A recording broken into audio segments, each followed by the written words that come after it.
ایمان کی ادنا شاخ مطلب ایمان کی سب سے چھوٹی شاخ یا ایمان کی سب سے چھوٹی برانچ کیا ہے، اس کے تعلق سے ہم دیکھیں گے۔ چونکہ جب بھی معاملہ ایمان کا آتا ہے تو ایک مسلمان کے لیے بہت ضروری ہے کہ وہ سنجیدہ ہو جائے، سیریس ہو جائے، چونکہ بات ایمان کی ہو رہی ہے۔ اور ظاہر سی بات ہے، دنیا کے اندر جتنے تقاضے ہوتے ہیں یا جتنی تکلیفیں آتی ہے یا جتنی نیکیاں ہم کرتے ہیں تو کہیں نہ کہیں یہ مضبوطی یا یہ بیک اپ رہتا ہمارے پاس کہ ہم ایمان والے ہیں۔ تو لہٰذا اگر غربت میں بھی زندگی گزر گئی تو کیا ہوا، ایمان والے ہیں۔ بیماری میں بھی زندگی گزر گئی تو کیا ہوا، ایمان والے ہیں۔ تکلیف دی، ظلم کسی نے کیا تو کیا ہوا، ایمان والے ہیں، برداشت کر لیں گے نا۔ تو ایمان بہت بنیادی چیز ہے، اس کے لیے انسان جیتا ہے ایک مومن، اور اسی کے لیے ایک مومن مرتا ہے، بلکہ اس کی توقع ہوتی ہے کہ ساری زندگی اس پہ گزرے اور اسی کے اوپر اس کی آنکھ بند ہو۔ تو بہرحال سینسیٹیو ٹاپک ہے۔ تو آج ہم دیکھیں گے ایمان کی ادنا شاخ کیا ہے، ایمان کا جس کو کہیں گے سب سے ہلکا شعبہ یا سب سے جو ہے چھوٹا درجہ کیا ہے، یا اس کی یہ سب سے چھوٹی برانچ کیا ہے، وہ ہم دیکھنے کی کوشش کریں گے۔ اور چونکہ ایمان کی بات ہو رہی ہے تو امید کرتا ہوں ہم لوگ بہت سیریس ہو کے، سنجیدہ ہو کر کوشش یہ کریں کہ ہم لوگ کہیں ایسا نہ ہو کہ اس کے برخلاف کوئی کام کرے جو ہم کو اس میں بتایا جا رہا ہو۔ اب ایک چیز کی وضاحت اس سے پہلے کہ ٹاپک کی طرف میں بڑے یہ کر دوں کہ ایمان کا تعلق یاد رکھیے دل سے تو ہے ہی، لیکن اعمال سے بھی اس کا تعلق ہے۔ ایمان کا تعلق دل سے تو ہے ہی، لیکن اعمال سے بھی اس کا تعلق ہے۔ کوئی انسان یہ نہ سمجھے کہ میں ایمان والا ہوں تو اعمال کی ضرورت نہیں، مطلب میں عمل کچھ بھی نہیں کروں گا اور میرا ایمان میرے لیے کافی ہو جائے گا۔ چونکہ ایمان کے اندر عمل داخل ہے، یاد رکھیے، اس کے بغیر ایمان بھی مکمل نہیں ہوتا، یاد رکھیے۔ اور وہ حدیث جو ہم دیکھیں گے جس میں ایمان کی ادنا شاخ بتائی جا رہی ہے، اسی میں یہ بات آ رہی ہے۔ نبی اکرم صلی اللہ علیہ وسلم فرمایا، حدیث کے الفاظ دیکھیں اس طرح سے آپ نے فرمایا، صحیح مسلم کی روایت ہے، اور کہا ایمان کی 70 سے زیادہ یا 60 سے کئی زیادہ شاخیں ہیں، جس کی سب سے افضل شاخ ہے لا الہ الا اللہ، اور سب سے ادنا شاخ ہے راستے سے ایذا دینے والی، تکلیف دینے والی چیز کو بازو ہٹانا۔ تو ایمان کی سب سے افضل شاخ لا الہ الا اللہ، اور سب سے ادنا شاخ راستے سے ایذا دینے، تکلیف دینے والی چیز کو ہٹانا۔ تو اس حدیث کے اندر خود یہ بات آ گئی کہ عمل ایمان میں داخل ہے۔ سب سے افضل شاخ کیا ہے، سب سے اعلیٰ لا الہ الا اللہ، جو کہ قول ہے، دل کی کیفیت، اور سب سے ادنا شاخ کیا ہے، راستے سے تکلیف دہ چیز کو ہٹانا، عمل ہو گیا۔ تو ایمان کے اندر عمل شامل ہے، یاد رکھیے، بڑی اہم چیز ہے، یاد رکھیے۔ تو جو یہ کہتا ہے ایمان میں عمل شامل نہیں ہے، یہ خود دلیل ہے اس کے لیے کہ نہیں، ایمان میں عمل شامل ہے، چونکہ ایمان کی بات ہو رہی ہے، اور ادنا شاخ ہے راستے سے ایذا دینے والی چیز کو ہٹا دینا۔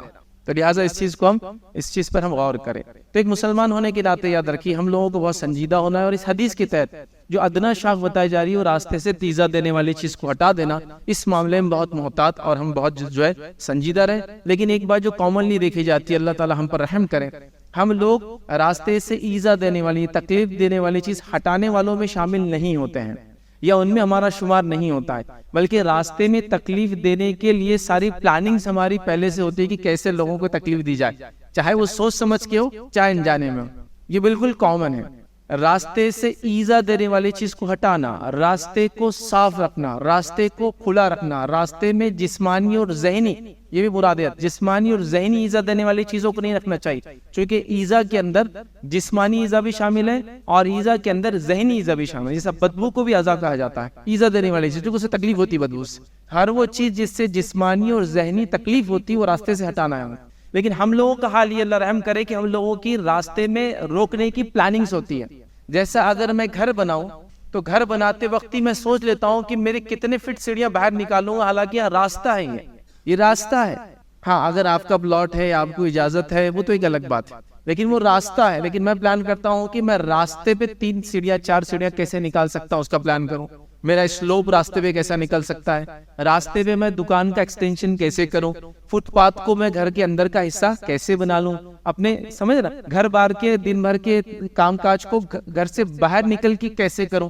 جیسا کہ کوئی اناج سکھانا ہے، سڑک پہ لا کے ڈال دیا آپ نے، سبحان اللہ، وہ راستہ ہے، اس میں سے تو چیزیں عزت والی ہٹانا ہے، اس میں سے تکلیف دہ چیزوں کو ہٹانا ہے، وہاں ہم روڑا، ہم تکلیف نہ بنے، اس کی پلاننگ کرنا ہے۔ تو ہم لوگ پہلے سے پلان کرتے ہیں اس کو کیسے خراب کریں۔ مطلب یہ حالت ہے کہ اگر 20 فٹ کی سڑک ہمارے محلوں میں چھوڑی گئی ہے تو اگر آپ کو 10 فٹ مل جائے تو کافی ہے، اوپر تو 6 فٹ ملیں گے آپ کو آسمان والے حصے میں، لیکن زمین پہ اگر 10 فٹ مل جائے، گاڑیاں جس میں گزر جائے تو بہت اچھی بات ہے۔ پھر ہمارا یہ دعویٰ بھی کہ ہمارے محلوں کو ویلیو کیوں نہیں آتی ہے، ہمارے بازاروں میں کسٹمر کیوں نہیں آتا ہے۔ دیکھیں جس جگہ پارکنگ اچھی نہیں ہوتی، جو محلہ کے راستے کشادہ نہیں ہوتے ہیں، وہاں ہر کوئی آنا پسند بھی نہیں کرتا۔ اور یہی اس کے الٹ معاملہ آپ دیکھیے، نان مسلم محلوں میں یہ بات طے کی جاتی ہے، جب گھر بنے گا جو گھر سے آگے ایکسٹینشن کرے گا وہ محلے والے مل کر ہی کیس ڈالتے ہیں اس کے اوپر. یہ تو نہیں ہو سکتا، راستہ چھوٹا نہیں ہو سکتا. وہ دنیاوی بینیفٹ کے لیے کر رہے ہیں، ہمارے پاس تو اس کو ایمان کا حصہ ہی بتا دیا گیا سیدھا. راستے سے کسی بھی قسم کی ایذا دینے والی چیز کا اگر ہم اس کے ذمہ دار ہیں تو ہمارا ایمان کمزور ہے. اس کا مطلب یہ، چونکہ ایمان کی بات ہو رہی ہے، ایمان کی شاخوں کی بات ہو رہی ہے، یاد رکھیے. اور یہ ادنا شاخ ہے راستے سے ایذا دینے والی چیز کو ہٹا لینا. اب جو حدیث کے الفاظ ہے یاد رکھیے، وہ یہ ہے کہ ایمان کی 70 یا اس سے اوپر، اور جو الفاظ وہ ہیں بز کا لفظ ہے، بے زواد عین، جس کا معنی علماء لکھتے ہیں کہ 3 to 9 کے بیچ میں کوئی نمبر ہوتا ہے. تو 63 65 67 یا 69 یا 73 75 77 یا 79 شاخیں ہیں. یہی لفظ جو ہے اصحاب بدر کے لیے آتا ہے. ہم عموماً 313 بولتے ہیں، لیکن 313 315 317 اور 319 بھی ہو سکتے ہو. اتنے سارے، اس لیے کہ روایت میں تو نے کہا ہم 319 تھے بدر کے اندر، ہم لوگ کامل 313 کہتے ہیں. یہ لفظ چونکہ عربی میں آتا ہے، جیسے ہمارے پاس بولتے ہیں سینکڑا، مطلب ٹینس، تو اس میں کوئی وہ نہیں رہتا، وہ سمجھے نا آپ 20 30 40 50 سب وہ ٹینس کے اس میں آ رہے ہیں کاؤنٹنگ کے اندر. تو اس طرح سے ہوتا تھا. تو عموماً لیکن علماء نے کہا 3 سے 7 لیا جائے گا. تو اگر وہ 7 والا لے تو 67 اور 77 ایمان کی شاخیں، جو کہ عام طور سے کہا 77 شاخیں بہت کامنلی کہا جاتا. تو 66 سے 77 یا 66 یا 77 ایمان کی شاخیں. اعلیٰ شاخ لا الہ الا اللہ سب سے ادنا ہے راستے سے ایذا دینے والی چیز کو ہٹانا. اب ایذا میں یاد رکھیے ذہنی اور جسمانی دونوں ایذا شامل ہیں. جسمانی ایذا میں مراد کوئی چیز بیچ میں پڑی ہو، پتھر، ہڈی، کانٹا، لکڑی، کوئی برتن، گاڑی، کچھ بھی ہو سکتا ہے جس سے آدمی یا تو تکلیف ہو، بازو سے جانا پڑے، اس پہ سے جائے تو نقصان ہو، گر جائے، خود کا جسمانی نقصان کرے، دوسروں کا جسمانی نقصان کرے، کچھ بھی ہو سکتا ہے. اور ایذا کے اندر ذہنی ایذا بھی شامل ہے. ایسی چیزیں لکھنا، ایسے کام کرنا، ایسی چیزیں رکھنا جس سے لوگوں کو تکلیف ہو، جیسا کچرے کی بدبو سے لوگوں کو پریشانی ہوگی، کچرا پھیلیں گا تو لوگوں کو پریشانی ہوگی. ایسی چیزوں کو لکھنا جس سے کسی قوم، کسی ملت، کسی شخص کی بے عزتی ہوتی ہے. ایسی حرکتیں کرنے سے تھوکنا، بلغم تھوکنا، غلاظت کرنا، پیشاب پیخانہ کرنا، جس کو دیکھ کر انسان کو ایذا ہوتی ہے، اس کی بدبو سے بھی ہوتی ہے، فزیکل بھی ہوتی ہے، سائیکولوجیکل بھی ہوتی ہے. یاد رکھیے. تو یہ سب مرادات ہیں. مطلب راستے میں ایسا کوئی کام ہم سے نہیں ہوگا جس سے کسی بھی قسم کا فزیکل یا سائیکولوجیکل جس کو کہیں گے جسمانی یا ذہنی طور سے کسی دوسرے مسلمان، دوسرے انسان، راستہ چلنے والے کو تکلیف ہو. یاد رکھیں. اور یہ معاملہ یاد رکھیں صحابہ، تابعین، تابع تابعین کے ایک دم جس کو کہتے ہیں گھٹی کے اندر شامل تھا. وہ بہت اس معاملے میں احتیاط کرتے تھے. یاد رکھیں. عمر ابن خطاب رضی اللہ عنہ کا دور یاد رکھیں، اور آپ نے بصرہ شہر کو بسانے کی اجازت دی.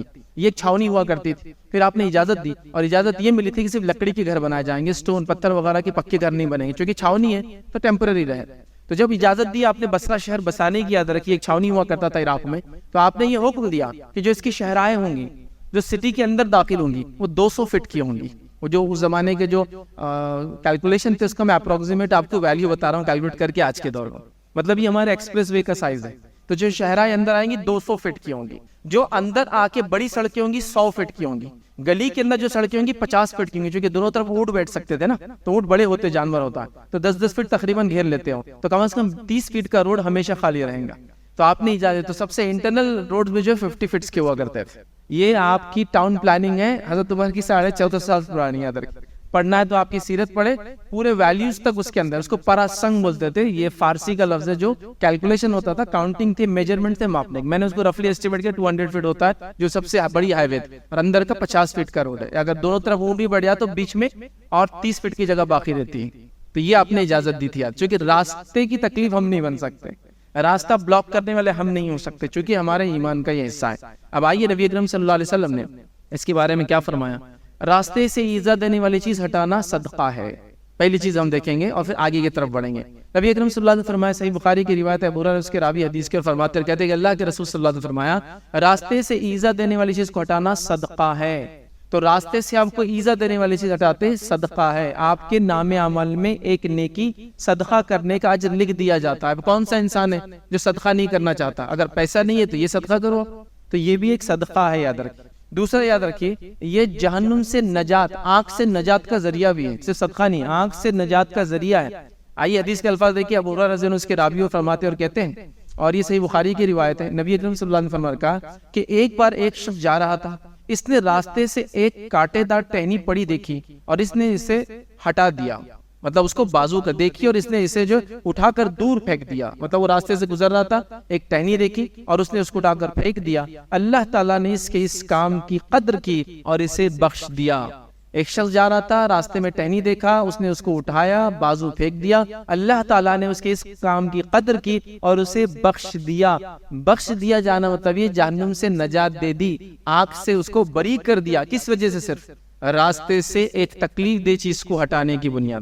یقیناً میں اس کا الٹا کیا ہو سکتا ابھی سمجھانے کے لیے نہیں کھڑا ہوں کہ راستے کو روکنے کا کیا نتیجہ ہو سکتا ہے جب اس کو صرف ایک ٹہنی، کانٹے دار جھاڑ، ایک کھڈی، ایک پتھر ہٹا دینے سے ایک انسان نجات پا سکتا ہے، مغفرت ہو سکتی ہے، بخشش حاصل کر سکتا ہے، چونکہ اللہ تعالیٰ قدردان ہے نیکی کا۔ چونکہ وہ ایک چیز کیا تکلیف دے سکتی تھی راستہ چلنے والے کو، میں اور آپ نہیں جانتے ہیں۔ اب اندازہ لگائیے، ایک چیز آپ نے راستے میں پھینک دی، چھلکا پھینک دیا، کیا تکلیف نہیں ہو سکتی؟ آپ سوچیں۔ اچھا وہ چھوڑ دیجئے وہ پھینکنے والا کون ہے، خالی اس چیز پہ غور کیجئے۔ کسی کے گھر گیا، ایکسیڈنٹ ہو گیا، ٹانگ ٹوٹ گئی، ہاتھ ٹوٹ گیا، فلاں ہو گیا، سر پڑ گیا، 2 لوگ تھے، ایک مر گیا اور ایک زندہ ہے۔ اب آپ جا کے پوچھتے ہوا کیا تھا، وہ سمپل 2 جملے بولتا ہے، راستے سے جا رہے تھے، ایک چھلکا تھا، گاڑی پھسل گئی۔ اس کی موت کا ریزن کون ہوا؟ کیا چیز وجہ بنی اس آدمی کی مرنے کی؟ وہ ایک چھلکا، اننون پرسن نے پھینکا ہو۔ اس کو لاکھوں روپیہ لگ گیا علاج میں اور ایک کی جان چلے گئی۔ تو ہم کو لگ رہا ہے جو راستے میں چھوٹی سی تکلیف دہ چیز دے رہے وہ معمولی ہے، تو اتنا بڑا اجر کیوں مل رہا ہٹانے والے کو؟ اگر وہ معمولی ہے تو ہٹانے والے کو اللہ بخش کیوں دے رہا ہے؟ ایک کانٹے دار ٹہنی راستے میں پڑی ہے، ٹھیک ہے، کس نے ڈالا؟ خود گر گئی، چلی کسی نے ڈالا نہیں۔ پیچھے سے ایک آدمی گاڑی چلاتے ہوئے آتا ہے، ٹہنی کو دیکھتا ہے، بغیر سوچے سمجھے پیچھے نہیں دیکھتا ہے، اس کو سائیڈ سے جانے کی کوشش کرتا ہے، سائیڈ میں ہوا، ادھر سے ایک گاڑی آئی، ٹکرائے، سر پڑ گئے، اتنا پیسہ اس کو، اتنا پیسہ اس کو، اتنے دن بیمار، اتنے دن چھٹی۔ آپ دیکھ رہے ہیں کتنا نقصان ہوا؟ تو ہٹانے والے کو اللہ تعالیٰ نے اجر دے دیا۔ ڈالنے والے کا کیا گناہ ہے اس کا ڈسکشن نہیں ہے اس میں، ہٹانے والے کے فائدے کا ہے، چونکہ آنے والی ٹہنی ہوا سے آ سکتی ہے، جھاڑ سے خود ٹوٹ کے گر سکتی ہے، غیر شعوری طور سے ایک بچے نے ڈال دی، جانور لے کر آ گیا، چلیے انسان نے، جانور نے لے کے آ گیا، کھاتے کھاتے لایا، باہر چھوڑ دیا۔ میں اگر یہ سوچوں میرا کام تھوڑی، لیکن میں ہٹا دیتا ہوں تو کسی کی جان بچا لیتا ہوں، ہٹا دیتا ہوں تو کسی کا مال بچا لیتا ہوں، ہٹا دیتا ہوں تو کسی کی عزت بچا لیتا ہوں۔ ایک باشرف، ایک عزت والا شخص آرام سے راستے چل رہا ہے، ٹہنی کی وجہ سے گر گیا، ٹہنی اٹک گئی، کپڑا پھٹ گیا اس کا، تو آپ نے عزت بچائی، جان بچائی، مال بچایا، اجر کیا پایا؟ تو آپ یہ سوچ رہے ہیں ہم کہ یار اللہ نے اتنی قدر کی کہ مغفرت کر دی، خالی ٹہنی، تو آپ ٹہنی ڈال دو میں ہٹا دیتا ہوں۔ اس کا ایک سینس ہے، یاد رکھیے۔ کبھی آپ گزری سڑک سے، گاڑی پہ آپ جا رہے تھے، ٹہنی دکھ جائے تو گاڑی کو روکنا بھی جان پاتا، روکو، گاڑی سے اترو، آؤ، ٹہنی ہٹاؤ، لیکن یہ سوچو یہ ٹہنی سے میرے بھائی کی عزت، جان، مال کا نقصان ہو سکتا، ہٹائے بغیر تو آگے نہیں بڑھوں گا۔ پلان کر لو اس کا، تو اجر دیکھیے آپ کیا ہے۔ لانے والا کوئی بھی ہو سکتا ہے، میں نے کہا نا، خود سے ٹوٹ کے آ گئی، جانور لے کر آ گیا، ایک پاگل انسان نے پھینک دیا، غفلت سے ہو گیا، اوپر رکھا تھا نیچے گر گئی، میں نے ہٹا دیا، مجھے اللہ تعالیٰ نے قدر کی اس شخص کی، اور اللہ تعالیٰ نے اس کو بخش دیا۔ کیا چاہیے اس سے زیادہ؟ ایک ٹہنی ہٹانے کے نتیجے میں بخشش، کیا چاہیے اس سے زیادہ؟ تو راستے کو صاف رکھو، صاف کرنے والے بنو، ہر ایزا چیز کو ہٹانے والے بنو۔ یہ مرد اور عورتوں سب کے لیے یہ بات، چھوٹے سے لے کر بڑوں کے لیے بات ہے۔ لیکن اب ہمارا حال تو یہ ہے، کیا میں کہوں، راستے سے کبھی آپ گزریں گے تو ہمارے چھوٹے چھوٹے بچے، کوئی بلی پالتا ہے، اس کو بلی کے فائدے تو پورے چاہیے، چوہے گھر میں نہیں چاہیے، آپ بلی سے جو فائدے ہوتے ہیں، لیکن اس کے بچے نہیں چاہیے، پیدا ہوئے لا کے پھینک دیا، یہ آپ کا ذمہ تھا جب بلی پالی تو بچے آپ۔ تو ہمارا بچہ کیا کرتا ہے، بلی کے بچے کو لے کے اس کو پھانسی دیتے رہتا، ہم لوگ اس کو دیکھ کے بھی خاموشی سے نکل جاتے ہیں۔ اس کی 2 وجوہات میں سے ایک، پہلا یہ کہ کم از کم بلی مر رہی، ہم اس کے شر سے محفوظ ہے، تو جو کرنا ہے کرنے تو بلی کے ساتھ۔ دوسرا یہ کہ مجھے بھی کوئی حص نہیں ہے، مرنا تو جانور مرا تو کیا ہوا، کئی جانور پیدا ہوتے، کئی جانور مرتے ہیں، سو تو ہمارے حال یہ سینس لیس جسو کہتے ہیں، مطلب ہیڈ لیس جسو کہتے ہیں، احساس ختم ہو گیا۔ تو راستے سے کوئی چیز ہے تو ایسا چلتے ہیں اور ایسا بازو سے نکلتے ہیں، ابھی تو آگے ہی نہیں بڑھوں گا جب تک اس کو ہٹاؤں گا نہیں۔ اگر یہ پلان ہو تو پھر دیکھیے یہ آگے روایتیں آئیں گی، اس میں کچھ باتیں آئیں گی۔ اسی طرح نبی کریم صلی اللہ علیہ وسلم نے فرمایا، ہر شخص کی جو جوڑ ہے 360 اس کے جوڑ ہیں، اس کے بدلے روز صدقہ کرنا ضروری ہے۔ صحابہ نے کہا کس میں اتنی استطاعت ہے کہ 360 جوڑوں کے بدلے صدقہ کریں گے؟ تو آپ نے مختلف روایت میں مختلف الفاظ ہیں، کئی الفاظ ہیں، تقریباً اندازاً 20 سے زائد الفاظ ہیں۔ صدقے میں کیا کیا آپ نے شمار کیا کہ یہ سب کر لو، 2 لوگوں کا جھگڑا مٹا دینا، سبحان اللہ کہہ دینا، الحمدللہ کہہ دینا، لا الہ الا اللہ کہہ دینا، اچھے سے بات کرنا، مسکرا کر دیکھنا، اپنے شر سے محفوظ رکھنا، 2 رکعت نماز پڑھ لینا، کئی چیزیں اس کے بعد۔ انہی الفاظ میں یہ ہے کہ راستے سے پتھر کو ہٹا دینا، مطلب صحابی نے پوچھا کہ ہم کیسے 360 صدقہ کریں گے ڈیلی، ہر جوڑ کے بدلے ایک صدقہ ہے، کیسے کریں گے؟ تو کہا راستے سے پتھر کو ہٹا دینا۔ اسی طرح جو ہے پتھر کے ساتھ ساتھ آپ نے کہا راستے سے پتھر دے دینے والے پتھر کو ہٹا دینا۔ اسی طرح جو ہے کوئی کانٹا یا کوئی ہڈی جو لوگوں کے راستے میں اس کو ہٹا دینا، جو عمومی چیزیں جو آ جاتی ہے، کانٹا یا ہڈی اس کو راستے سے ہٹا دینا، یہ بھی صدقہ ہے۔ تو 360 جوڑے اس کے بدلے ہم کو کچھ دینا ہے، تو یہ سب کام بھی ہم کو چلتے پھرتے یاد رکھیے کرنا ہے۔ اسی طرح ابو داؤد کی ایک روایت ہے، نبی اکرم صلی اللہ علیہ وسلم نے فرمایا انسان کے جسم میں 360 جوڑ ہیں، انسان کا فرض ہے کہ وہ اپنے جوڑوں میں سے ہر جوڑ کا صدقہ ادا کرے۔ ٹھیک ہے، صحابہ نے عرض کیا اللہ کے رسول صلی اللہ علیہ وسلم ہم میں سے اگر کوئی اس کی طاقت نہ رکھتا ہو، اتنی طاقت نہ ہو کہ ہم دے تو کیا کرے؟ تو آپ نے کہا مسجد سے تھوک کو ختم کر دینا۔ مسجد سے تھوک کو ختم کر دینا مانا یہ کہ لوگ آتے دیواروں پہ تھوک دیتے مسجد۔ اللہ کے رسول کو خود دیکھا گیا مسجد پہ کسی نے تھوکا تھا، اپنے ہاتھ سے کھرچتے تھے اس کو، چونکہ مسجد اللہ کا گھر ہے، تو مسجد سے تھوک کو ختم کر دینا۔ ٹھیک ہے، ویسے تھوکنا سڑکوں پہ نہیں چاہیے، راستوں پہ نہیں چاہیے، صحیح جگہ تھوکنا چاہیے۔ تو یہاں فرمایا جس نے کر دیا تو تم اس کو صاف کر دو۔ پھر فرمایا اور راستے سے کوئی تکلیف دہ چیز کو دور کر دینا، تو راستے سے کوئی تکلیف دہ چیز ہے اس کو دور کر دو۔ پھر آگے فرمایا اگر یہ بھی موقع نہ ملے تو چاشت کی 2 رکعت نماز پڑھ لینا۔ ایک روایت میں یہ بھی الفاظ ہے اپنے شر سے دوسروں کو محفوظ رکھنا، یہ بھی صدقہ ہے۔ ٹھیک ہے، تو بہرحال تو یہاں بھی دیکھیے کہا کہ ہر جوڑ پر صدقہ ہے، لہٰذا یہ کام ہم کو کرنا چاہیے، یاد رکھیے۔ تو لہٰذا راستے کا معاملہ بڑا سینسیٹیو ہے، یاد رکھیے، ہمیں چاہیے کہ راستے کو یاد رکھیے، اچھا رکھے، صاف رکھے، یاد رکھیے، اور ہماری وجہ سے کسی کو کوئی تکلیف نہ ہو۔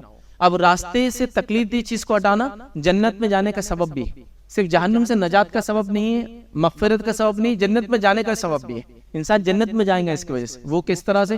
ایک شخص راستے سے جا رہا تھا اور اس نے کانٹوں والی ٹہنی دیکھی ہے، حدیث کے صحیح مسلم کی روایت۔ ایک شخص راستے سے جا رہا تھا اور اس نے کانٹوں والی ٹہنی پڑی ہوئی دیکھی، اس نے کہا واللہ، اللہ کی قسم، اسے مسلمانوں کے راستے ہٹاؤں گا تاکہ انہیں تکلیف نہ پہنچے۔ اس نے طے کر لیا کہ اللہ کی قسم جب تک اس تکلیف کو ہٹاؤں گا نہیں، مسلمانوں کے راستے سے میں آگے نہیں بڑھوں گا۔ اللہ تعالیٰ نے اس عمل کے بدلے جنت میں اس کو داخل کر دیا۔ تو دیکھیں آپ، مغفرت کے وعدے ہیں، اللہ تعالیٰ کی رحمت کے وعدے ہیں، جنت کے وعدے ہیں، جنت میں داخل کر دیا اس شخص۔ کوئی معمولی عمل ہے؟ آپ دیکھیے آپ مصروف ہے لیکن اس کے باوجود بھی آپ رکتے ہیں اور اس تکلیف دہ چیز کو ہٹاتے، کیوں؟ نہیں ان کو سمجھتی کہ آپ محلے والوں کام ہے نا، میرا ہی کام ہے کیا؟ نہیں، آپ کو مغفرت چاہیے، مجھے مغفرت چاہیے، ہم کو یہ کام کرنا ہو۔ کوئی کیا سوچتا ہے ہم کو لینا دینا اس سے نہیں، میرا یہ کام ہے، چونکہ اپنے بھائی کی جان، مال اور عزت کی حفاظت کرتا ہوں جب یہ عمل کرتا ہوں۔ تو یہ جو مغفرت ہو رہی ہے، جنت میں داخلہ ہو رہا ہے، کوئی مذاق سمجھ رہے ہیں آپ؟ تو جب جنت میں داخلہ ہو رہا ہے مطلب آپ نے بہت بڑا کام کیا۔ اور یقین جانیے آپ، کبھی ایسا ہوتا ہے آدمی دیکھتے بھالتے چیزوں کو سمجھ نہیں پاتا ہے۔ رات کا موقع ہے، راستے میں کوئی جانور ہی کھڑا ہے جس کا رنگ ایسا ہے کہ سمجھ بھی نہیں آتا پیچھے گاڑی والے کو کہ وہ کالا جانور کو کھڑا ہے۔ آپ بولیں گے وہ ان کا کام ہے دیکھ کر چلنا، لیکن میں تھوڑا اس کو دھکا دے کے بازو بھی تو کر سکتا ہوں، ہے نا؟ آواز دی، تھوڑا ہارن بجائے، تھوڑا اس کے باہر جانے تک سڑک سے میں ہٹوں گا نہیں وہاں سے، اس لیے کہ پھر کوئی دوسرا آدمی آ کے ٹکرا جائے گا۔ اور یقین جانیے ایسا ہوتا ہے، ایسا ہوتا ہے، مطلب آدمی سمجھ نہیں پاتا اس نے کیا کیا، کیا غلطی، کیا خطا ہوگی، راستے کی وہ بن گیا۔ میں نے ایک صاحب کو دیکھا، رمضانی کا واقعہ ہے، ہم لوگ راستے سے جا رہے تھے تو ایک صاحب بیچ سڑک میں ان کو کال آ گیا، بولے تو اب تو رکنا ہی ہے کسی بھی آدمی، سڑک کیا، کسی کو کیا تکلیف ہوتی مجھے کیا۔ وہ کھڑے ہو گئے، بلیک کلر کی بائک، بلیک کلر کا ڈریس، اور اس پہ بات کرتے کھڑے۔ ایک پیچھے سے عمر رسیدہ انسان آیا، ہم بالکل بازو سے گزر رہے ہیں ان کے صرف دیکھتے ہوئے، آئے اور فل اسپیڈ سے ان کو آگے ٹکرا گئے۔ انہوں نے کالا کلر کی گاڑی دیکھی نا، کالا انسان سمجھ میں آیا ان کو، اور بے تحاشا ان کو مار لگا اور اس کو مار لگا، چونکہ ان کی مکمل گاڑی اس کے پیٹ میں گھس گئی اور یہ جناب اڑ کر دوسری طرف چلے گئے۔ خیر پبلک جمع ہوگی، لوگوں نے اٹھایا، لیکن اگر یہ راستے میں تکلیف دے یہی سوچ کے کھڑا نہ ہوتا کہ میرے وجہ سے تکلیف ہو رہی ہے، نہ اس کی جان کو نقصان ہوتا اور نہ اس کی جان کو نقصان ہوتا، نہ یہ تکلیف میں آتا نہ وہ تکلیف میں آتا۔ تو یہ بہت اہم چیز ہے، یاد رکھیں۔ تو اگر میں یہ سوچ لوں کہ مجھے یہ چیز ہٹانا ہے، تو دیکھیے چونکہ جان، مال اور عزت کی حفاظت کی آپ نے، تو نتیجتاً یاد رکھیے اس کا بدلہ اتنا بڑا دیا جا رہا ہے کہ اس کی مغفرت ہو رہی ہے، اس کو جنت مل رہی ہے، اس کو صدقے کا اجر مل رہا ہے۔ کیوں؟ اس لیے کہ عمل بہت بڑا ہے، اس کے فائدے بہت زیادہ، یاد رکھیں، ٹھیک ہے۔ اسی طرح ایک اور روایت ہے، روایت کے الفاظ دیکھیے اس طرح سے، سنن ابو داؤد کی روایت ہے، ایک آدمی نے کبھی کوئی نیکی کا عمل نہیں کیا تھا، ایک آدمی تھا زیادہ نیکی کرنے میں انٹرسٹڈ نہیں تھا، کبھی نہیں کیا تھا، حدیث میں الفاظ نہیں کیا تھا، اس نے کانٹے دار ٹہنی راستے سے ہٹا دی، ٹھیک ہے، یا تو وہ درخت پر لٹکی ہوئی تھی، شاید وہ ڈائریکٹ درخت سے ہینگ کر رہی تھی، یا وہ نیچے کسی نے پھینک دیا تھا اس کو، ٹھیک ہے، راستے میں پڑی ہوئی تھی، اس نے ہٹا دیا، اللہ نے اس کی نیکی کی قدر کی اور اس سے جنت میں داخل کر دیا۔ اور ایک انسان تھا بہت زیادہ عمل کرنے کا عادی نہیں تھا، ایمان والا تھا، لیکن یاد رکھیں جب بھی ایسی بات آتی ہے کہ اس کی مغفرت ہوگی، زانیہ کی مغفرت ہو گئی، ڈاکو کی مغفرت ہوگی، تو اس کے پیچھے وہ ایمان والے تھے، یہ شرط ہے، اس کے بغیر مغفرت کسی کی ہوتی نہیں ہے۔ تو اس شخص کی زیادہ عمل نہ کرتا تھا نیکی، لیکن ایک بار ٹہنی کو ہٹا دیا، شاید وہ جھاڑ سے لٹکی تھی یا پھر زمین پہ تھی۔ جھاڑ سے لٹکی ہوئی ٹہنی کیا کرتی معلوم آپ کو؟ اگر آپ نے دیکھا نہیں اور چلے گئے تو آنکھ میں لگ جاتی ہے نا۔ اسی طرح کیا ہوتا ہے، اگر ٹہنی لٹکی ہوئی ہے تو آپ کیا ہوتا ہے، گاڑی پہ آپ کو دکھتی بھی نہیں، آگے اتنی تیز لگتی ہے کہ پھر کتنا نقصان ہوتا ہے آپ کو سمجھ میں بھی نہیں آتا ہے، خطرناک چیز ہے نا۔ تو اس کو ہٹا دینا، اس کو کاٹ دینا، ہے نا. ہو سکتا ہے کسی گھر کا جھاڑ ہو، آپ یا تو اس کو جا کے کھٹکا دے کے کہے کہ جھاڑ آنکھوں میں لگ رہا ہے، یا آپ اجازت دے میں کاٹ دیتا ہوں، اس کو ہٹا دیتا ہوں. چونکہ اگر آپ کاٹیں گے تو پھر وہ آپ کو وہ بھی مسئلہ ہے کہ سامنے والا ہاتھ نہیں چڑھا کے آتا آپ کے پیچھے، ہاتھ کیسے لگا میرے جھاڑ کو، ارے بھائی آنکھ میں لگ رہا تھا، تمہاری ہائٹ کیوں زیادہ ہے، میرا جھاڑ نیچے لمبا نہیں آیا، آپ کی ہائٹ زیادہ کیوں، پرابلم یہ ہے لوگوں کو. تو پوچھ لیں کھٹکا دے کر، تکلیف اٹھائی نا، مشکلات کا سامنا کرنا پڑے گا.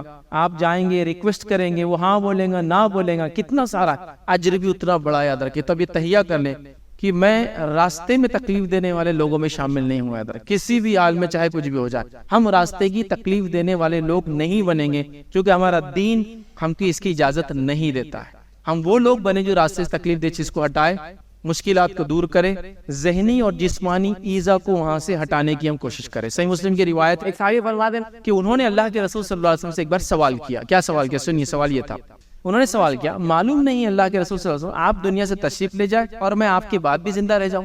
یہ بات مجھے معلوم نہیں، لیکن مجھے ایسا لگ رہا ہے کہ اگر آپ کا انتقال ہو جائے، آپ دنیا سے چلے جائیں اور میں دنیا میں رہ جاؤں، تو آپ پوچھ رہے کہ تشریف لے جائیں اور میں آپ کے بعد رہ جاؤں، لہٰذا توشہ آخرت کے لیے مجھے کوئی نصیحت کر دیجیے. آپ آخرت کے لیے میں کیا تیاری کروں، کچھ نصیحت کر دیجیے، ہو سکتا ہے آپ مجھ سے پہلے چلے جاؤ اور میں آپ کے بعد زندہ رہوں دنیا کے اندر.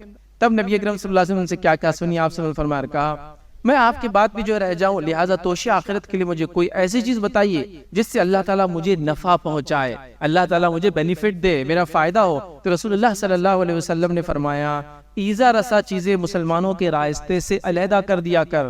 ایذا رسا چیزیں، تکلیف دینے والی چیزیں مسلمانوں کے راستے سے الگ کر دیا کر، یہ تیرے لیے توشہ آخرت ہے.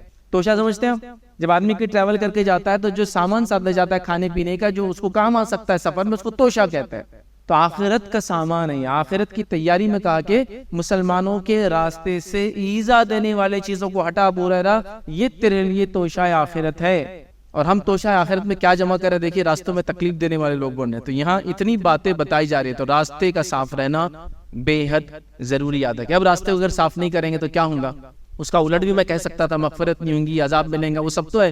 لیکن ایک حدیث کے اندر الفاظ آتے ہیں، الفاظ آپ کے سامنے رکھتا ہوں. نبی اکرم صلی اللہ علیہ وسلم نے کہا جو شخص مسلمانوں کو ان کے راستوں میں تکلیف دے، جو شخص مسلمانوں کو ان کے راستے میں تکلیف دے، اس پر لعنت واجب ہو گئی. اور لعنت بہت ڈینجرس چیز ہے، یاد رکھیں، بہت خطرناک چیز ہے. اس لیے کہ لعنت کا معنی ہوتا ہے اللہ تجھے خیر سے محروم کر دے. مطلب جس پر لعنت ہوئی اللہ کی، رسول کی، اس کے فرشتوں کی، وہ خیر سے محروم رہا. چونکہ لعنت کا معاملہ یہی جب کسی پہ کی جاتی ہے اور اس کا مستحق نہیں ہوا تو لعنت اس کو جاتی ہے، لگنے کی کوشش کرتی ہے، وہاں سے راستے اس کو ٹکراتی ہے، واپس چلی جاتی ہے. جیسے آپ نے کہا لعنت ہو اس گھر والے پہ، لعنت ہو اس جانور پر، لعنت ہو اس گاڑی پر، لعنت ہو میرے بیوی بچوں پر، لعنت جاتی ہے، پھر آسمان میں چلی جاتی ہے، پھر آسمان کے دروازے پہ ٹکراتی ہے، آسمان کے دروازے اس کے بند کر لی جاتے ہیں، پھر ریٹرن آتی، پھر دنیا میں ٹکراتی ہیں. اگر وہ مستحق نہیں ہے، مطلب واقعی میں وہ لعنتی نہیں ہے، تو واپس آتی ہے، پھر اسی کو لگ جاتی ہے جس نے کی ہے. تو لعنت عموماً کرنا نہیں چاہیے. ہمارے پاس عورتوں کا بہت کامن ہے، لعنت تو ان کے بچوں پر، لعنت تو ان کی گاڑی پر، لعنت تو اس پر، لعنت تو فلاں پر، لعنت تو راستے پر، لعنت تو اس پر، کنٹینیوس لعنت بھیجتے رہتے ہیں. تو لعنت کا معاملہ یہ کہ جاتی ہے، اس کا معنی ہوتا ہے تمام خیر سے اللہ تجھے محروم کر دے. وہ جا کے اس کے پاس جاتی ہے، وہ مستحق نہیں ہے اس کا لعنت کا، تو پھر وہ دوسروں سے ٹکراتی ہے، آسمان جاتی ہے، دروازے وہیں بند ہوتے، اسی کو آ کے لگ جاتی ہے. تو یہاں اللہ کے رسول فرما رہے لعنت اس پر واجب ہو گئی، جس نے مسلمانوں کے راستوں میں تکلیف دی، اس پہ لعنت واجب ہو گئی، وہ مستحق ہو گیا، لعنت اس کو ملنے والی ہے، لعنت اس کو لگنے والی، اللہ کی تمام خیر سے وہ محروم ہو جانے والا. کتنی خطرناک بات، کتنی خطرناک بات ہے، اس کو سوچیں. تو حقوق کی بات بڑے اہم یاد رکھیں. اب آئیے تھوڑی سی باتیں مختصر آپ کے سامنے رکھتا ہوں. ہم جو کرتے ہیں یاد رکھیے غلطیاں جس سے راستے خراب ہوتے ہیں. سب سے پہلے جو غلطی ہم سے ہوتی ہے یاد رکھیے وہ ہے پارکنگ، جس سے راستے بند ہو جاتے ہیں. آپ یہ بات جان لیجیے، آپ کسی بھی کام کے لیے کچھ بھی کریں، کسی بھی کام کے لیے راستہ بند نہیں ہو سکتا ہے. حتیٰ کہ آپ کی فرض نماز کے لیے بھی راستہ بند نہیں ہو سکتا ہے. راستہ نہیں بند ہوگا، راستہ نہیں. نبی اکرم صلی اللہ علیہ وسلم کا یہ عمل نہیں تھا، صحابہ نے کبھی اس کی اجازت نہیں دی. راستہ تو بند نہیں ہوگا، چونکہ بیمار، مسافر، پریشان حال، ضرورت مند، ایمرجنسی کوئی بھی ہو سکتا ہے راستے میں. مالی اس کو ضرورت ہے، جسمانی ضرورت ہے، مدد کے لیے جانا ہے، کچھ بھی ہو سکتا. گاڑی جا رہی، آگ لگ گئی، ایمبولینس جانے ہو، کچھ سب روک دیا آپ نے، نہیں ہو سکتا. پارکنگ سب سے زیادہ اپنی صحیح کیجئے. یاد رکھیے آپ کی غلط پارکنگ وجہ سے کسی ایک کی جان جا سکتی ہے، جو آپ کو محسوس بھی نہیں ہوگا، کیونکہ آپ کی گاڑی کی وجہ سے اس نے بازو ہٹا، بازو ہٹ کے ہو گیا، آپ کی گاڑی کو تو کوئی کچھ بولے گا بھی نہیں. اور ہمارے پاس تو انڈین کانٹیکس میں بند گاڑی بولے تو ختم، اس پہ تو کوئی کیس ہو نہیں. مطلب اس کا سینس یہ ہے کہ میں تھا ہی نہیں تو میرے کو کیسا غلطی بول سکتے آپ. راستے کے بیچ میں گاڑی لگا دیا، تو نہیں تھا بھی تو گاڑی تو بیچ میں تھی. تو یہ حالت ہے ہماری. آپ یہ یاد رکھیے یہاں دنیا میں چھوٹ جائیں گے، آپ سب بالکل بری ہو جائیں گے. آخرت میں اس کی پوچھ ہونے والی ہے، تیری گاڑی کی وجہ سے یہ نقصان ہوا تھا. تو گاڑی کی پارکنگ بہت احتیاط کرنا بہت، چونکہ راستے کو سب سے زیادہ روکنے والی چیز سب سے کامن ہے، بغیر سوچے سمجھے ہم لوگ کر دیتے ہیں. تو اس معاملے میں بڑی احتیاط کریں. اسی طرح کوڑا کرکٹ، کچرا، گندگی، کوئی چیز کھائی راستے پہ پھینک دی. گھر کو جھاڑو دے دے کے پریشان ہیں عورتیں، لیکن وہی عورت گھر کے باہر کچرا پھینک رہی ہے. جب گھر کو صاف ہے تو گھر کا باہر بھی تو صاف ہونا چاہیے. نہیں، گھر صاف ہونا اصل ہے، باہر گندا ہے تو پھر وہ گندگی اندر آتی ہے. کوئی لاجک نہیں سمجھ میں آ رہی اس کے پیچھے. جب گھر صاف ہے کچرا سامنے کر کے وہ اندر آنے والا. بہرحال سوچو اس کے بارے میں، فکر مند رہو. اسی طرح راستوں میں اپنے پردالوں کو نکال دینا، اور اتنے زبردست نکلے ہوئے ہوتے ہیں کہ اگر کبھی پانی آ جائے محلے میں تو آپ کو غسل فری کر سکتے ہیں. آپ صرف صابن لا لینا، اپنے ہر پردالے میں سے پانی آتا رہتا تو آپ کو غسل فری ہے، صرف صابن لا لو کوئی مسئلہ نہیں. تولیہ باندھ لو، نہ لو وہیں کھڑے رہے سب کے بنا. ٹھیک ہے، بارش کا پانی آ جائے راستوں پہ تو کامن چیز ہے، چونکہ وہاں سے کوئی بچتا نہیں. پھر بارش جب ہوتی ہے تو وہ تو آپ امیجن نہیں کر سکتے، سڑک بھی گیلی ہے، چھت بھی گیلا ہے، سب بھی ہے، وہ تو ٹھیک. لیکن یہ روز آ رہا ہے پانی. آپ نے کنڈوں میں پانی ڈالا آپ کے جھاڑ کو، نیچے والا غسل کر رہا ہے. آپ کے گھر پانی آ گیا، نیچے والوں کو بھیگنا ہے. تو یہ پنالے اپنے راستے پہ کیوں نکالے؟ صرف آپ کو اتنا کرنا تھا، تھوڑا پیسہ خرچ کر کے ایکسٹینشن لینا تھا، اس کو نیچے اتار دینا تھا اور نیچے اتار کے ڈرینیج میں تھا، اتنا ہی کرنا تھا. لیکن وہ ایکسٹینشن 20 روپے فٹ کا پائپ، 30 روپے فٹ کی اس کی سروس چارج کون دیں گا؟ تو زندگی بھر 50 سال گھر ہے تو 50 سال تک تکلیف آپ پہنچاتے ہیں. سوچو خالی ڈرینیج گل رہا ہے راستوں پر، آپ کو فکر نہیں ہے اس کی. میرا ڈرینیج کو بول رہا آپ کے گھر کا ڈرینیج گل رہا ہے، نہیں میرے کو کیا کرنا ہے؟ تم کو تکلیف ہے کیا؟ ڈرینیج ہے نا، سڑک پہ آ گیا نا، ختم. لیکن کوئی مسلمان نماز کو جا رہا ہوگا، طہارت اس کی خراب ہو جائیں گے، کپڑے ناپاک ہوں گے، چھینٹے اڑیں گے، جانور وہ گندا پانی پئیں گے، بچے اس میں کھیل نہیں سکتے، کیا نہیں ہو سکتا، بیماریاں پھیلیں گی. اب مجھے کیا لینا دینا؟ کوئی اس کا وہ نہیں. مطلب ایک آپ سوچئے کچھ چند لوگ ہیں جو نماز کو جا رہے جمعہ کی، اور ایک راستے سے روز گندے راستے سے جاتے ہیں. ان کو یہ سوچ نہیں ہو رہی راستے کو بھی صاف کرنا چاہیے. جب اتنا پاک ہو کے جمعہ کو جاتے ہیں تو راستہ بھی صاف ہونا چاہیے ہمارا. جو کچھ کوشش کر سکتے ہیں. ہاں ٹھیک ہے، نالیوں میں ہی آپ رہتے ہیں مکمل طور سے تو ہم بول سکتے ہیں ٹھیک کتنا صاف کریں، سلمز میں ہوتا ہے، لیکن جہاں کر سکتے ہیں وہاں تو سوچ ہونا چاہیے. تو سوچ نہیں یاد رکھ، بالکل یہ کامن ہے یاد رکھ. سڑکوں پہ گندگی ڈالنا، سڑکوں پہ پنارے کھلے رکھ دینا، پارکنگ کو جو ہے غلط ڈھنگ سے کرنا یاد رکھیے. اسی طرح راستے پہ تھوکنا، غلاظت کرنا. ٹھیک ہے، آج کل بہرحال تھوڑا سا معاملہ ٹھیک ٹھاک ہو گیا تو راستے پہ وہ غلاظت پیشاب پیخانہ نہیں کرتا ہے، لیکن یہ بھی بہت کامن تھا کسی زمانے میں. اور آج بھی آپ جائیے چھوٹے علاقوں کے اندر جہاں تعلیم نہیں ہے تو وہاں بس صبح آپ نے غلاظت کر کے آپ بھاگ جا رہے ہیں، آپ کو لگ رہا ہے اس سے کئی نقصان ہوتے ہیں. ایک بدبو کی ایذا، وہ بھی ایذا ہے. دوسرا اس کی وجہ سے جانور آنا شروع ہو جاتے ہیں، وہ دوسرا. تیسرا مکھیاں، مچھر، کیڑے مکوڑے جو غلاظت، گندگی اور بیماریاں پھیلاتے وہ آئیں گے. چوتھا فزیکلی گاڑیاں اور پیر کسی کا پڑ جائے تو جو پھسل جاتے ہیں اس پہ، اس کا نقصان، جانی نقصان ہو سکتا ہے، معلوم. اور یہ ہوتا ہے ہائی ویز وغیرہ کے اوپر لوگوں کے تجربات آپ سنی جو غلاظت لوگوں نے کر دی. اللہ کے رسول نے اس کو منع کیا. ایک بار تو اللہ کے رسول 3 مرتبہ لعنت بھیجی. صحابہ نے کہا 3 مرتبہ لعنت آپ کس پہ بھیج رہے ہیں؟ تو کہا وہ لوگ جو بہتے پانی کے پاس پیشاب پیخانہ کرتے ہیں، گھنے جھاڑوں کے نیچے پیشاب پیخانہ کرتے ہیں، ان پہ 3 بار لعنتی ہے، لعنتی ہے، لعنتی ہے. تو ہم لوگ اس معاملے میں بہت احتیاط کریں. ہر قسم کا راستہ، فٹ پاتھ پہ اپنی دکانیں لگا دینا کامن ایک دم مت کیجیے. نہیں سب نے تو کر لی، سب جواب دینے والے ہیں نا. مطلب سب نے کوئی گناہ کر لیا تو میں اس گناہ کر کے بچ جاؤں گا، اسی کوئی دلیل نہیں اللہ کے پاس. حضرت عمر کے زمانے میں آپ نے ایک ورڈکٹ، ایک فیصلہ سنایا تھا اور کہا تھا کہ بس ایک کرائم ہوا اور ایک آدمی کو کئی لوگوں نے مل کے ختم کیا تھا، موب لنچنگ تک طرح سے. حضرت عمر نے ایک تاریخی فیصلہ سنایا تھا اور کہا تھا اگر پورا شہر 20 گناہ میں شامل ہوں گا تو میں سب کو قتل کر دوں گا اس کے بدلے میں، ایک آدمی کے قتل کے بدلے میں. جان کے بدلے جان ہے نا، 100 لوگ مل کے کریں گے تو کیا بخش دیں گے؟ سب کو میں مار دوں گا اس کے بدلے.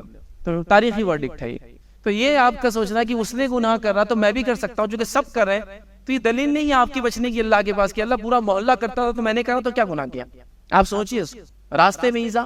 ہاں بس ملٹی فلور بلڈنگز ہیں، اوپر سے آپ وہ کیا رسی ڈال کے چیزیں لیتے ہیں، وہ رسی کو وہیں ٹانگا ہوا رہتے ہیں، اس میں ہکس لگے ہوئے ہیں اور ایگزیکٹلی سروں پر آنکھوں پہ آ کے لگتے ہیں، وہ اتنے ہائٹ پہ لٹکے ہوئے رہتے ہو.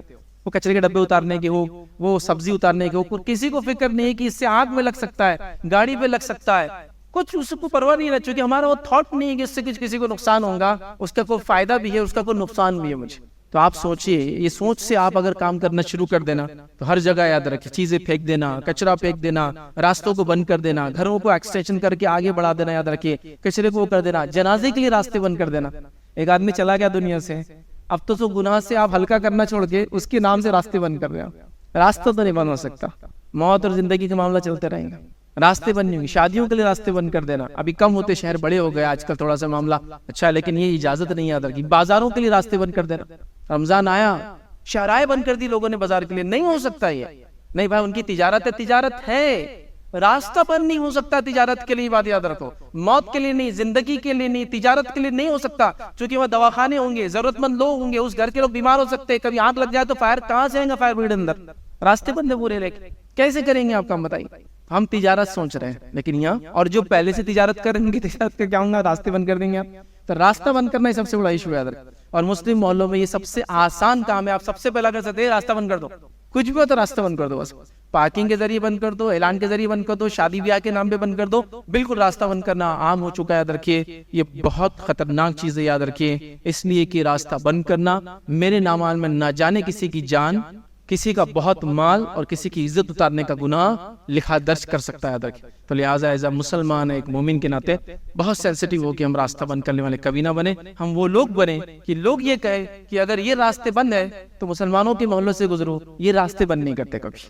چونکہ ان کے ایمان کا حصہ ہے، یہ پہچان ہونا چاہیے کہ ان کے ایمان کا حصہ ہے، بھائی ادھر سے چلے جاؤ، راستے بند نہیں کریں گے، سبحان اللہ، یہ ہماری پہچان ہونا چاہیے تھا۔ افسوس کی بات ہے ہم راستے بند کرنے والوں میں شمار ہوتے ہیں، ان قوموں کے ساتھ ہمارا شمار کیا جاتا ہے سب سے زیادہ راستے بند کرتے ہیں، نمبر 1 پہ وہ، نمبر 2 پہ ہم آتے ہیں، تو اللہ کے لیے مت کیجیے، ہمارا ایمان کا حصہ ہے۔ بہرحال یہ مختصر سا آج کا خطبہ تھا، ایمان کی سب سے ادنا شاخ، اپنے بچوں کو اس کی تربیت دے، خود اپنی نفس کو اس کی تربیت دے کہ ہم کبھی راستے بند کرنے والے نہ بنے۔ اسی پہ اپنی بات کو ہم ختم کریں گے۔ اللہ رب العزت سے دعا کہ اللہ سبحانہ تعالیٰ ہم تمام کو جو ہے ایمان کے تمام شعبوں اور شاخ پہ صحیح سے عمل کرنے کی توفیق عطا فرمائے، ہم تمام کو راستہ صاف رکھنے والا بنائے، ہم تمام کو جسمانی اور روحانی لوگوں کو راستے پہ ایذا دینے سے محفوظ رکھے، جو ایسی خطا اور غلطی اللہ ہم سے ہوئی اس معاملے میں ہم کو معاف کرے، اور ہماری جنریشن نسلوں کو ایسی تربیت دے کہ اس معاملے میں ہم بڑے محتاط رہے۔ وآخر دعوانا الحمدللہ رب العالمین۔ سبحان ربک